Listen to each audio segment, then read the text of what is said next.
Welcome to a new episode of HOPSCAST, this time live from Orlando, Florida for ILTACON 2023. I'm joined today by my friend Daryl. He's at SecurIT 360. Hi, Daryl. Hi, Beth. Well, there's been some fun conversations before we got on camera, Sure. which I really always wish that I had been able to capture. Yeah. But the cool part is that we're here. Yeah. It's live. This is the 43rd ILTACON. It is. Now, I know you've been to a few. When was your first? I have no idea what my first one was. I started working in legal in 1997 for Polsinelli.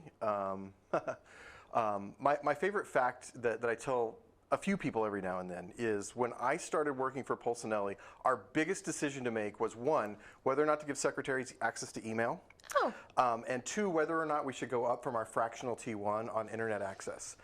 We had 5 Banyan Vine servers sitting on a folding table in a closet behind the IT room. So Very I don't know when I started coming to ILTACON, if it was in the 90s or in early 2000s with my second stint with Polsinelli. So. Okay. Why do you guys keep coming back? So SecurIT 360 has, over our existence, we've had hundreds of law firm clients. We not only work with law firms on general cybersecurity stuff and working with IT departments, but we have a strong relationship with attorneys as well. Okay. So we do a lot of insurance work, we do a lot of cybersecurity work, and often our relationships are with attorneys.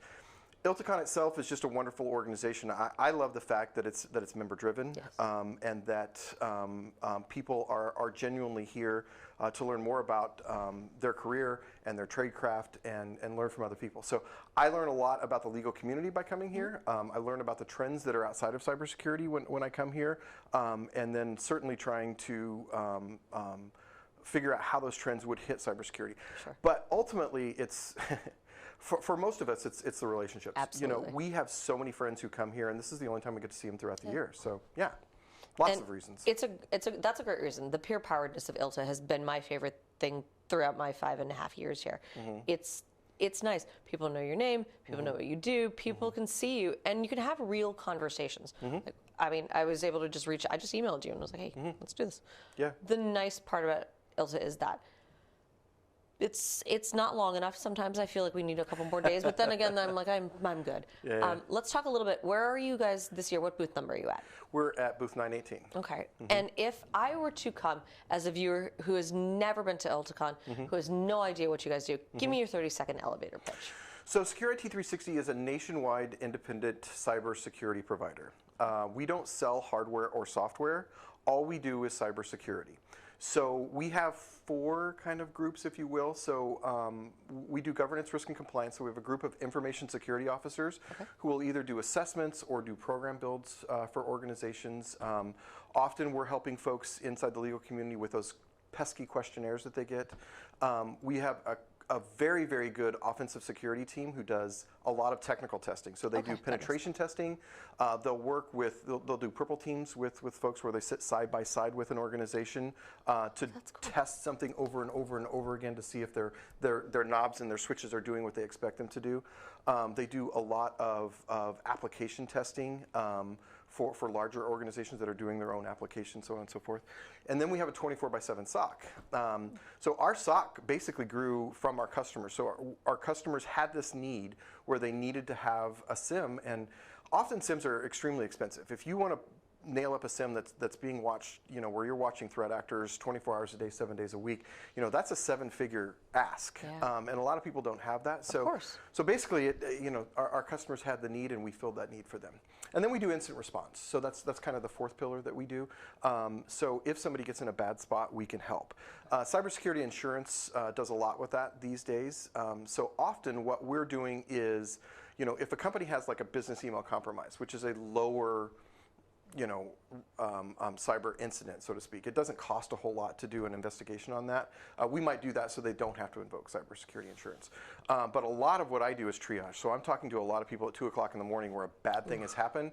They can't get a hold of their cybersecurity insurance provider, so I'm just holding their hand for the first 10 hours of an incident until we get the bigger team on board and off we go. But yeah, that's kind of who we are and what we do. You seem to be very good at not only kind of assessing a situation and helping to move to the next spot. It's sort of like kind of some of the roles you've had at ILTA over the years. You've done a lot of volunteer work kind of behind the scenes for us too, that you don't, people don't really know about. Our business partners are involved in so much more. Tell us a little bit about the work you've done. So I have at one point I just came and volunteered so that I could attend an ILTA. That's one of the earliest things that I did. And we still do it. It's a great program. Work a day, get a day. Yeah, exactly.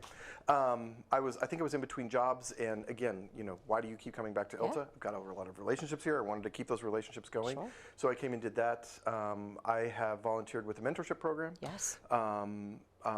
Our company is very focused on volunteerism. We believe in, we're a service, give back kind of organization, so we do a lot of things with the different things.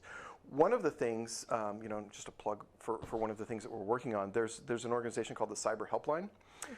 They're huge in the UK, and what their mission is to help private individuals who kind of get in trouble with cyber and can't afford to hire a company to come and do that. So they'll work with grandma and grandpa, or a teenager who might get into trouble on something like that.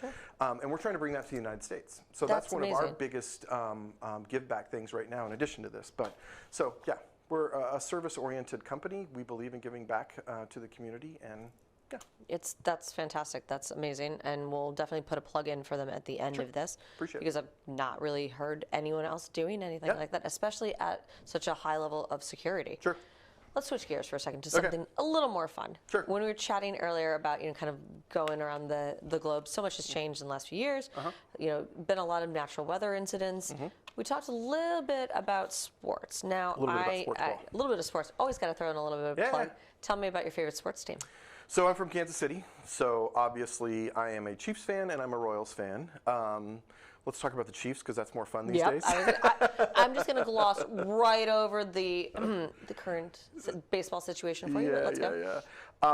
But yeah, I've always been a Chiefs fan. I'll tell you the interesting thing about sports. Growing up, I wasn't really into sports, like professional sports in particular.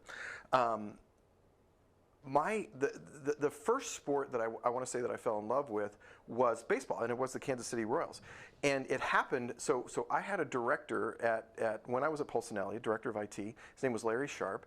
And we went to a baseball game, and he pulled out the scorecard and started keeping score and showed me how to keep score. Really? So all of the sports that I have fallen in love with, whether it's baseball or football or NASCAR or now Formula One, have come because somebody in my life has been an enormous fan, and I've kind of got sucked into it and seen the flip side of it.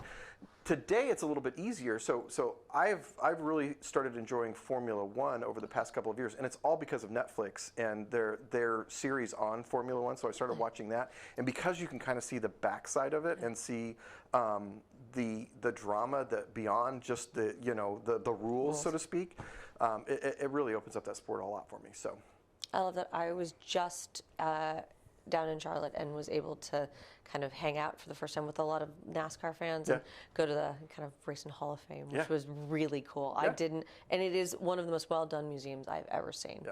It was awesome. And I know our ILTA CEO, Joy Heathrush, is a diehard NASCAR fan. So I purposefully avoided telling her I was going because I didn't want to disappoint her if I didn't like it.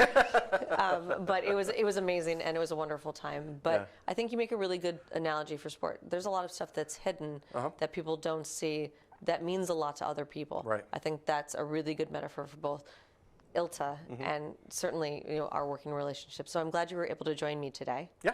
Thank you so much for having me, and thank you for being on one of our very first ILTACON HOPSCAST that was live, Daryl. It was a pleasure. Thank you for having me. I appreciate it.